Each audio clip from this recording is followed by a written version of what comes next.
নমস্কার, শুভেচ্ছা এবং স্বাগত সবাইকে জানিয়ে শুরু করছি আজকের সত্য, তথ্য, পড়া এবং প্রার্থনা। বই যাকব এবং সামসঙ্গীত থেকে। প্রভু যিশুর নামে। ধন্যবাদ। নমস্কার। ঈশ্বর কখনো বলেননি যে যাত্রা সহজ হবে, কিন্তু তিনি বলেছিলেন যে আগমন মূল্যবান হবে। খ্রিস্টীয় জীবনের একটা গুরুত্বপূর্ণ অংশ হল সদ্গুণের চর্চা এবং তার অনুশীলন করা। সদ্গুণের মূলে ঈশ্বরের প্রকৃতির সারসম্য রূপরেখা। ঈশ্বর হলেন সঠিক, ভালো এবং সত্য সব কিছুর উৎস। তিনি সদ্গুণের মূর্ত প্রতীক। হালেলুয়া, জয় যিশু।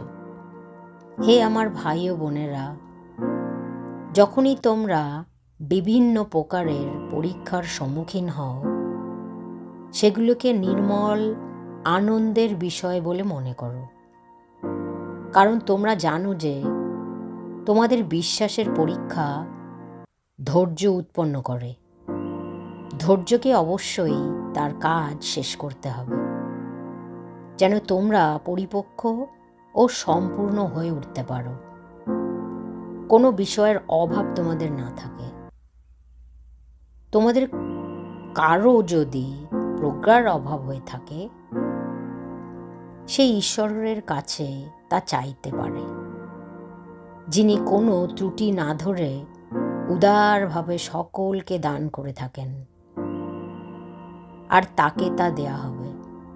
কিন্তু চাওয়ার সময় তাকে বিশ্বাস করতে হবে, সে যেন সন্দেহ না করে, কারণ যে সন্দেহ করে সে সমুদ্রের ঢেউয়ের মতো বাতাসে তাড়িত ও উৎক্ষিপ্ত। সে দ্বিমানা ব্যক্তি, তার সমস্ত কাজে কোনো স্থিরতা নেই।